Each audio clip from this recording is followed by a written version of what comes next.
네, 오늘은 2월 2일 화요일입니다. 오늘 같이 보실 말씀은 누가복음 10장 25절에서 42절 말씀, 누가복음 10장 25절에서 42절의 말씀이 되겠습니다. 제가 말씀을 읽겠습니다. 어떤 율법 교사가 일어나 예수를 시험하여 이르되 선생님, 내가 무엇을 하여야 영생을 얻으리이까? 예수께서 이르시되 율법에 무엇이라 기록되었으며 너가 어떻게 읽느냐?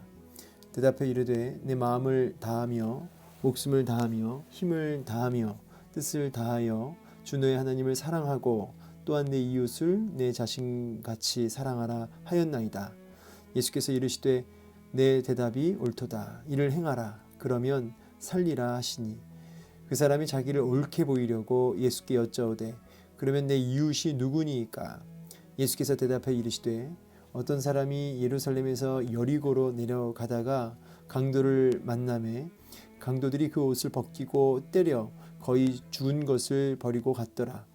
마침 한 제사장이 그 길로 내려가다가 그를 보고 피하여 지나가고 또 이와 같이 한 레위인도 그곳에 이르러 그를 보고 피하여 지나가되 어떤 사마리아 사람은 여행하는 중 거기 이르러 그를 보고 불쌍히 여겨 가까이 가서 기름과 포도주를 그 상처에 붓고 싸매고 자기 짐승에 태워 주막으로 데리고 가서 돌보아 주니라. 그 이튿날 그가 주막 주인에게 데나리온 둘을 내어주며 이르되 이 사람을 돌보아 주라. 비용이 더 들면 내가 돌아올 때 갚으리라 하였으니 내 생각에는 이 세 사람 중에 누가 강도 만난 자의 이웃이 되겠느냐? 이르되 자비를 베푼 자니이다. 예수께서 이르시되 가서 너도 이와 같이 하라 하시니라. 그들이 길 갈 때에 예수께서 한 마을에 들어가심에 마르다라 이름하는 한 여자가 자기 집으로 영접하더라. 그에게 마리아라 하는 동생이 있어 주의 발치에 앉아 그의 말씀을 듣더니 마르다는 준비한 일이 많아 마음이 분주한지라. 예수께 나아가 이르되 주여, 내 동생이 나 혼자 일하게 두는 것을 생각하지 아니하시나이까? 그를 명하사 나를 도와주라 하소서. 주께서 대답하여 이르시되 마르다야 마르다야, 내가 많은 일로 염려하고 근심하나 몇 가지만 하든지 혹 한 가지만이라도 족하니라. 마리아는 이 좋은 편을 택하였으니 빼앗기지 아니하리라 하시니라. 아멘. 네. 오늘 본문은 본문 내용이 좀 길고 또 중요한 아주 메시지들이 많이 담겨 있는 본문이기도 합니다. 이제 그러나 이제 좀 핵심적인 부분만 좀 같이 묵상하고 좀 같이 나누려고 하는데요. 오늘 한 율법 교사가 나와서 예수를 이제 시험합니다. 율법 교사는 참 그 당시에 대단한 사람이죠. 바리새인들을 가르치는 사람들이니까 선생님 중에 선생님입니다. 그죠? 율법 교사로서 이 사람이 가지고 있는 어떤 자격증이나 어떤 그가 사회적 위치는 분명히 있었을 것이죠. 그러나 율법 교사로서의 그 어떤 자격이라고 할까요? 하나님 앞에서 정말 순종하고 그 말씀을 깨닫고 하는 부분에 있어서는 또 별개가 아닌가 그런 생각이 듭니다. 율법 교사 늘 성경을 파고드는 사람인데 예수님을 시험하러 들죠. 이걸 보면서 느끼는 한 가지는 우리가 말씀을 연구를 많이 하고 해도 정말 그 말씀을 바로 깨우치고 자기에게 바로 적용하고 이건 또 별개가 아닌가 이런 생각이 좀 듭니다.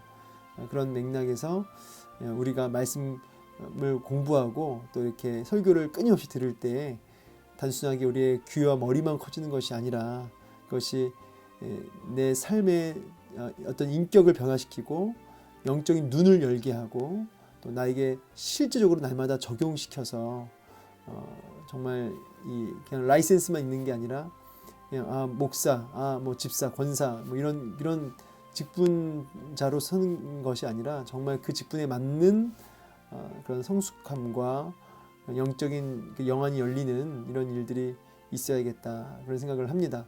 참 율법 교사 시기나 되는 사람이 예수님을 분별하지 못하고 그를 시험합니다. 예수님을 시험합니다. 무엇을 하여야 영생을 얻으리까? 그렇죠? 이 사람들은 어쨌든 어떤 행위가 참 중요하죠. 이 율법 교사들 구약의 어떤 율법의 행위를 통해서 구원을 얻고자 예수님께 영생에 대해서 질문합니다. 그래도 이제 이 질문 수준은 참 있다. 왜요? 이 영생에 대해서 그가 질문합니다. 굉장히 본질적인 질문을 던지죠. 참 중요한 질문입니다. 예수께서 이르시되 오히려 역으로 주님이 그에게 반문하죠. 그럼 율법에 그 뭐라고 율법에 무엇이라고 기록되었으면 너가 어떻게 읽느냐라고 오히려 역으로 주님이 그에게 질문하죠. 그때 너무나 이제 유명한 말씀이죠. 내 마음을 다하며 목숨을 다하며 힘을 다하며 뜻을 다하여 주 너의 하나님을 사랑하라. 또 그리고 내 이웃을 내 자신같이 사랑하라 하였나이다. 자, 이 말씀은 신명기 6장 5절 말씀과 레위기 19장 18절 말씀을 같이 묶은 말씀이죠. 마음을 다하고 뜻을 다하고 힘을 다하여 하나님을 사랑하는 것, 그리고 이제 이웃 사랑은 특별히 레위기 19장 말씀에 잘 나와 있는데 하이델베르크 사문사답에 나오기도 합니다. 자, 어쨌든 이 정답을 얘기했습니다. 정답을 하나님 사랑, 이웃 사랑. 자, 뭐 이 말씀을 가지고 자체를 가지고도 할 얘기도 많겠지만은 이 부분은 이제 오늘 본문 안에서만 좀 살펴보겠습니다. 자, 그랬더니 주님이 내 대답이 옳도다. 정확히 네가 정답을 알고 있구나. 근데 알고 있는데 뭐 하라고요? 이제 행하라. 그러면 살리라. 자, 우리가 결국은 정답을 이제 아는 것이 참 중요한데 그것에 대해서 우리가 이제 적용하고 또 지속적으로 그것을 순종하고 예수를 믿는다는 것은 결국은 우리가 머리로 동의하고 알고 있다라기보다도 그것을 넘어서 전인격적으로 그 주님을 이제 고백하는 것이죠. 그래서 그것은 반드시 행함으로 연결되고요.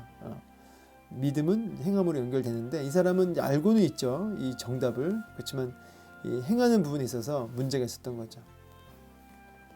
그 사람이 자기를 옳게 보이려고 예수께 또 여쭤옵니다.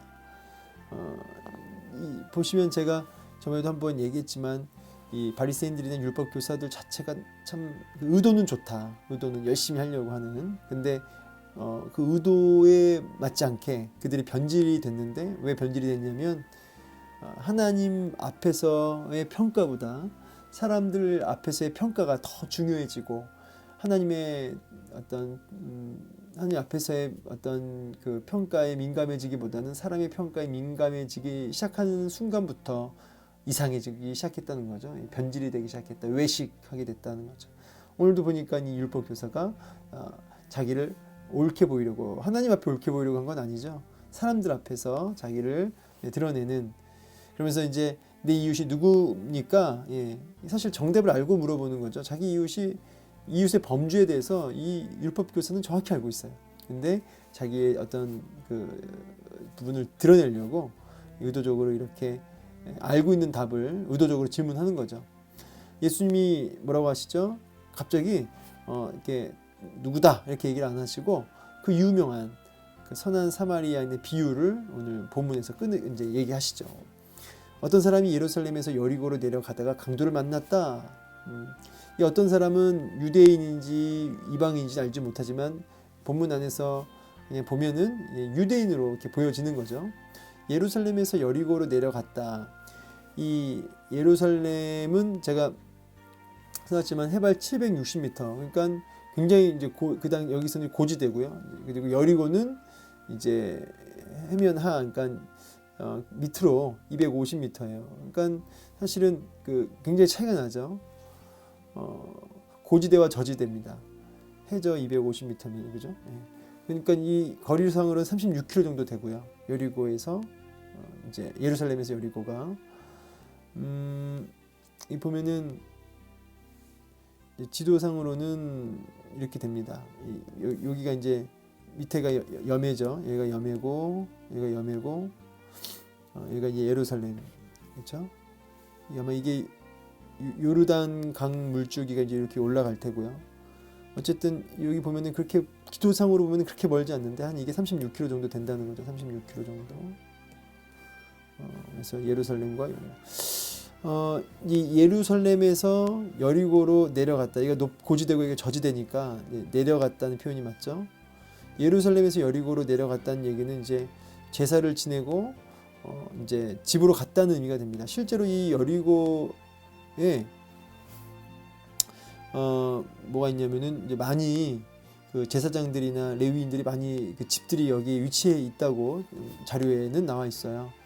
어쨌든 예루살렘에서 고지대에서 저지대로 이제 직무를 다 마치고 제사를 다 드리고 집으로 돌아가는 길로 우리가 추정해 볼 수 있겠습니다. 이제 가는 길이 근데 이게 좀 험해요. 이제 완전히 험하고 이 암석이 많습니다. 그래서 이 도적들이 이렇게 많이 이렇게 숨어 있다가 이렇게 안 보이는 쪽에 숨어 있다가 나와서 뭐 언제든지 이렇게 사람을 급습하기도 하고 그랬답니다. 그래서 굉장히 좀 험난한 지역이기도 하고요. 암석이 많고. 자, 아마 이제 그런 배경 속에서 이제 도적을 만났고 거의 죽은 상태, 거의 뭐 살았는지 죽었는지 분간이 안 되는 이제 그런 상태가 된 겁니다. 근데 마침 한 제사장이 이제 내려가다가 본 거죠. 예, 누가복음에는 참 이 마침이라는 단어가 많아요, 그죠? 이게 우연이지만 우연이 아닌, 이렇게 이해할 수 있겠어요. 우연인데 세상적으로 볼 때는, 그러나 참 이제 하나님께서 뜻이 담겨 있는 우연이죠. 마침 한 제사장이죠. 제사장이 이제 가다가 그를 보고 어떻게 도피했다, 이렇게 피했다는 거죠. 외면했다는 거죠. 철저하게 뭐 가보지도 않아요. 이렇게 뭐 죽었나 살았나 가까이 가서 이렇게 들여다 보지도 않습니다. 근데 이제 이 레위인도 마찬가지죠. 뭐 제사장만큼이나 참 종교적인 위치에서 좀 위에 있는 이 레위인도 뭐예요? 근데 레위인은 이제 그를 봤다 그러죠. 저는 그냥 이게 뭐 꼭 맞는 말은 아니지만 레위인은 그래도 가까이 가서 좀 본 거예요, 이 사람을. 근데 이제 그 사람도 피하여 지나갔다. 이거를 이제 참 도덕적으로 어떻게 이렇게 인정머리가 없냐 이렇게 볼 거는 아닌 게, 이제 제가 여기도 써놨지만 율법 준수한 거죠, 사실은. 왜냐하면 죽었는지 살았는지 모르지 않습니까? 일단은 이 시체랑 접촉하거나 그 근처에 가서 이렇게 부정해질 수가 있습니다. 그러니까 율법적으로 부정해지면 안 되니까. 그리고 또 제사장이나 되고 또 레위인이니까 종교적인 직무를 감당해야 할 사람들이기도 하죠. 그러니까 만약에 이 시체랑 이렇게 접촉이 이루어지면 어때요? 그 제사장의 직무를 일정 기간 감당할 수가 없어요. 그러니까 이러한 이유들이 분명히 이제 있었을 것이다. 그래서 자기들은 철저하게 그 시체를 피한 것이다. 이제 이렇게 볼 수가 있을 수 있습니다. 근데 이제 여러분 이런 것을 보면서 이제 주님은 이제 의도적으로 이런 걸 꺼내신 거죠. 율법의 정신, 그러니까 진짜 성경이 말하는 율법의 정신은 사랑인데, 어떤 율법의 그 행위 자체에 그 겉에 있는 어떤 행위 자체에 묶여서, 형식 자체에 묶여서 그 율법의 진짜 그 정신을 완전히 놓치고 있는 그 부분을 주님은 이제 얘기하고 계시는 거죠. 그러면서 이제 어떤 사마리아인을 등장시키죠. 참 불편한 거죠. 왜냐하면 제사장 레위인은 그냥 지나갔는데 원수처럼 여기는 사마리아인이 그를 불쌍히 여겼다 그러죠. 여행 중에 불쌍히 여겨. 그래서 그에게 응급처치하죠. 이제 기름과 포도주를 그 상처에 붓고, 뭐 이게 일종의 뭐 살균 작용을 한답니다. 어쨌든 응급처치를 하고요.